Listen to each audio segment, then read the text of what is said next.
So what I'm going to be doing today is I'm going to start you basically at an intro to what I do and how we make money doing that, where to sell certain items, cheapest cost to do everything. I'm not at my house right now. This quarantined world, I'm actually out supporting my local coffee shops.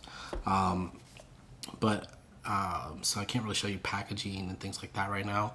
I'll probably do a separate video for that. So simply, basically, you can call me a flipper. That's what I do. You can.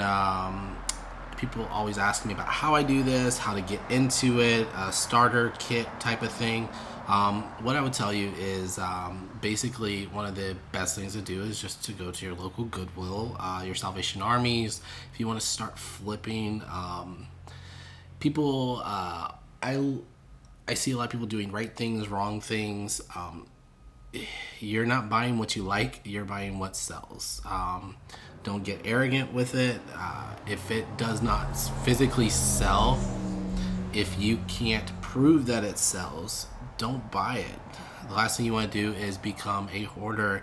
Last thing you want is a garage full of stuff that is listed, that you've paid money for fees to do this listing, and it doesn't sell.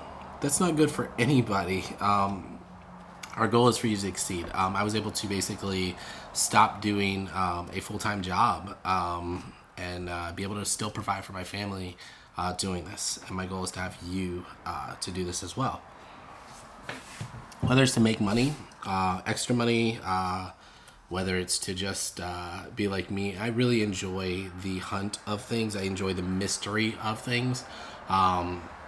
So going into a Goodwill, the first thing I do is I go towards CDs, books, occasionally DVDs. I shop what I know. I know music and I know literature. So the easiest thing to do would be to take a book that you see. There's a barcode on the back of the book. You're going to basically make it easy. You can go up in your eBay app on your phone, type the search. There's a little camera on there, and you can just scan that barcode. Really, really easy. This is a foolproof way to find out if something sells. And you can see we come up with the listings there. Very, very simple. And then I'm actually going to click on these sold listings. And it's going to show you what the item sells for exactly and if it has sold. It doesn't matter what people have things listed for. I don't care if you come across a pottery set at a flea market for $100 and it's worth $1,000. People have it listed for $50,000. If it has not sold, it doesn't matter. So a good example. I was actually coming home from church one day, I think 2 weeks ago or so, and just stopped by the Goodwill by my house. They had just put out some stuff, so I checked it out. I actually bought 3 books, I think, for a total of like, I don't know, $1.80, something like that. We actually have a good friend discount in South Florida, which they don't have. And our Goodwill's down south. I've been to Goodwills around the country and thrift stores around the country. Our prices are lower in Florida, way lower than they are in other cities and other states. So hooray for that. But those 3 books, so far I've made $180 profit off of those books. They literally same thing. I don't profess to know everything. I take out my phone and I scan the barcode. And if it is a sellable item, if I can prove that it's sold, I grab it very quickly. CDs as well. You may have some rare CDs. You think a CD is worth $5 or $1. You may have a rare CD that you just didn't know was a rare CD. Maybe a limited release. It may be a numbered release. It may be a Euro release, an import, something like that. It's worth checking. So that's a start of it. Same thing with toys. Most toys aren't going to have a barcode unless they're sealed in the package. And if they're sealed in the package, that's what I do. I just scan that barcode. If not, you're going to just type in whatever on eBay, that's going to get you to know if that item has sold or not. Again, not what it's listed for, what if it's sold. You also have to factor in your eBay fees, your PayPal fees, things like that, and I'll talk about how to get those down later. But you have to factor in that stuff when you're buying something. You're not going to buy something for $8 that you're going to flip for 20. There is zero profit to be made on that. Zero. And I don't buy large items. The only large items I usually buy are going to be books, which I actually sold a $120 book. That was one of the books I bought. And it was a huge book. But I was able to send it media mail. So I think I paid $7 to ship this thing. And that was for the packaging, for everything. Not a huge deal. Not a huge money, drainer right there. The other thing you can do is get into liquidations. If you have local liquidators, that's the best way to buy a liquidation box, liquidation pallet. These things can weigh a ton and they get very expensive when you're getting into buyer's premiums, when you get into taxes, and you're spending hundreds and hundreds and hundreds and hundreds and hundreds and close to thousands of dollars on shipping. It's not worth it. So some of the sites, I would recommend sites like quicklotz. It's really simple, really easy. Theirs is basically like a mystery box. They've actually gone up quite in lately in their prices, but I think last time I checked, they were $350 or $400 for an electronics box. I do electronics. When you're talking most other things, they're gonna go down in price. I don't like apparel. The only apparel I ever buy, even at Goodwill, is going to be artist t-shirts, band t-shirts, things like that, because they don't go down in value. I don't trust my luck with a Ralph Lauren shirt or anything like that. I don't know style that well, so I stay away from almost any of that unless it's brand new with tags. And I even really then, for the price you're going to pay for the shirt after fees, what are you going to make, $3? It's not worth it. But however, Phil Collins shirt from the 80s, from 1988 tour, it goes up in value. So really cool. I actually sold some artist shirts for $50 and $75, and I actually sold a Tupac shirt for over $100. And I got for less than $1. So again, you got to be smart about this. I don't buy the apparel boxes. I buy electronics boxes from quicklotz. It's quicklotz with a Z. They were pretty okay. It's a lot more money than I like to pay for not a ton of items, but you're getting good items. So if you're selling at flea markets, if you're selling at a consignment shop, or you're selling at a thrift shop or something like that, those are cool items. You can actually make money off of them. If you're selling on Let Go or something, you could probably still make a little bit of money. If you're selling on eBay, you're going to lose a ton of money on shipping. It's just not worth it to do. Occasionally you get some Beats or some Skull Candy headphones that can be worth some money. They're smaller in those, but a lot of those lots are really just big stuff. Coffee makers, big freaking blow dryers, huge stuff that I don't like to ship. I don't like to take my gamble to make sure it's going to work, because all these are return lots. When you buy a liquidation lot, it could be something that's just it's a shelf pull. It's something that aged out product. But if you have to understand, if it aged out of a store, it means it sat there for a year or 2 years, whatever, and it didn't sell for a reason. So why would I want 400 of them? I don't know.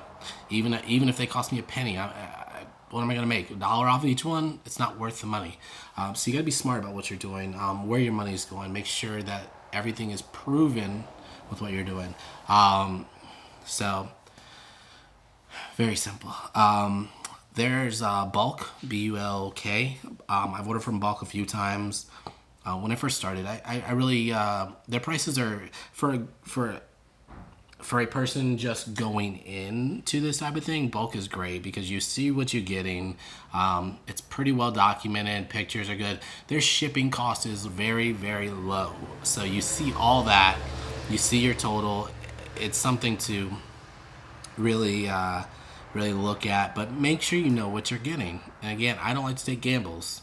These things are a gamble, but that's when you're talking clothing and baby stuff. The last thing I want is use baby pacifiers, a $500 box of them. That's not what I want. I don't want to have to deal with that.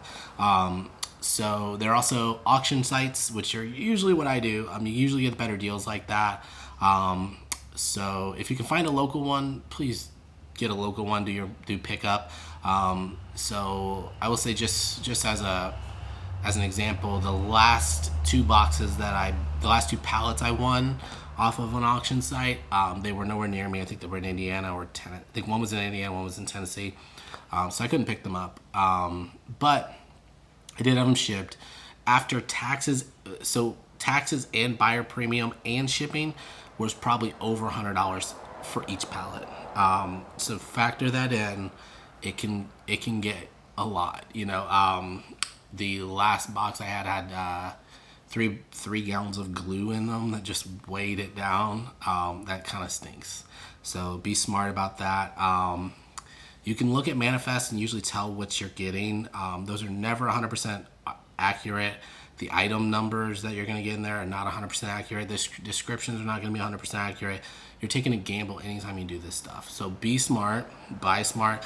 Never base your buying off of one item. I don't care if it's a $30 pallet. If there's a $1,000 item, if that $1,000 item is not there or it's broken, you're screwed. You're gonna make no money back. So be smart about what you're doing. I like, again, music, vinyl, things like that. So I buy a lot of pallets that are going to have multiple pieces of vinyl in it.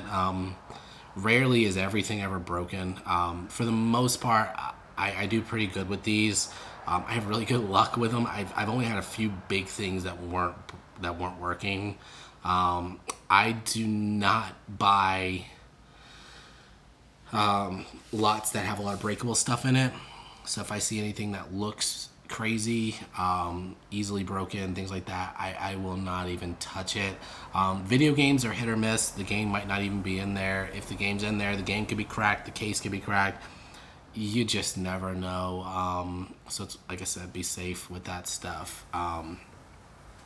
When it comes to where to list a lot of that stuff, I take my bigger items and I'll throw them I throw them in my garage, and I usually end up taking them to a flea market or something on a Saturday, and I can usually clear most of that out for a good amount of money.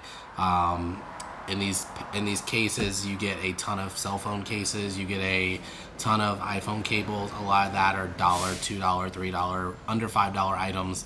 And I'll sell those at flea markets. They're just not worth it to sell online or anything like that. Again, we're not here to make $1 profit. I see a lot of YouTubers doing that, and they'll teach you how to make $1 profit. That's not okay. That's not life. So definitely, really, just we're here to help you make money. When you're setting up a lot of these accounts, watch what they're doing. Poshmark is great, but it really is a popularity contest. It's hard to find things on Poshmark. The shipping's incredibly high in Poshmark. It just is what it is. The fees are high.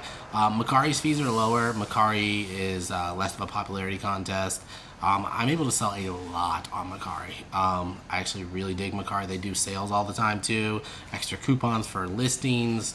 Really cool stuff. So Mercari's fantastic. eBay is always just going to be your go-to just because it is the biggest platform out there. If you're lucky enough to have like an Amazon FBA account or something to where you can sell on Amazon. It's fantastic. Do it. Make sure your PayPal is a business PayPal. Get money back, get cash back for what you're spending. That is important.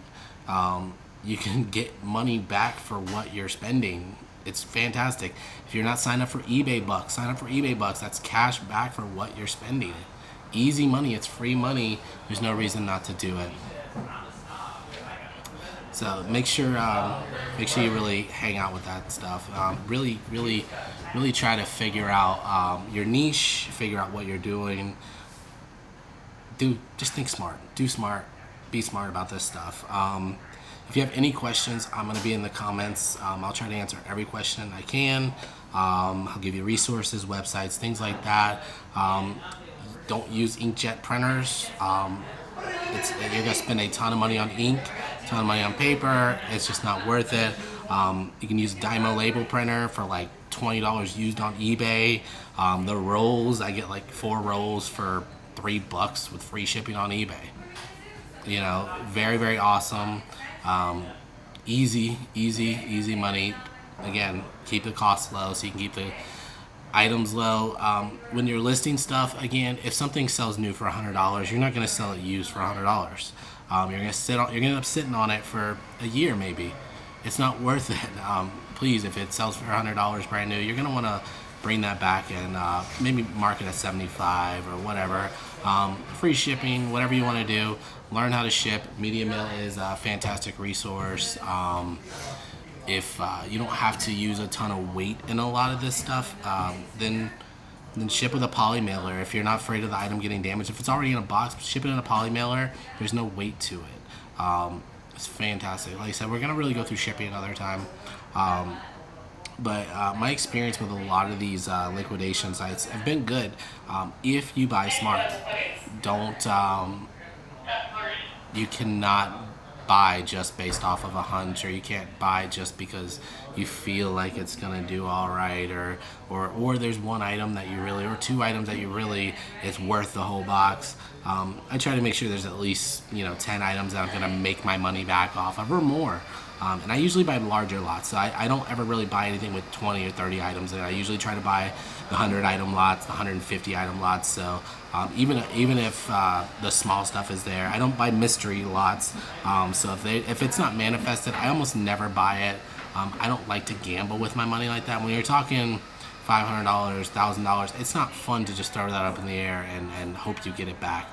So again, I like to prove that I can make my money. Do your research. When these items are manifested, they're going to put a guaranteed value there of what it was sold when it was new. You can trust those. I would not. It's usually about a quarter of that price, and don't look to make all that money back. Like I said, I'm here if you guys have any questions. We're going to continue this and try to educate and empower you, because you can make money. You can do it. This is not a pyramid scheme. You're not giving me anything. I don't want anything from you. You can hit that like button or a subscribe button. I don't know where it is, over there somewhere. Hit one of those. I would appreciate it. Leave a comment. Let me know that you appreciate the videos. But I don't want anything from you. I want to help you leave a job that you don't want to leave. Provide for family that you want to, you want to provide for your family, but for me, it was, I just wanted to be at home more. I wanted to be more available.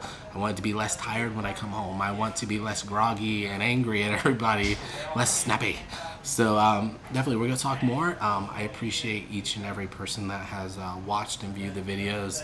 I hope you get something out of it. Like I said, if you have a question, please comment.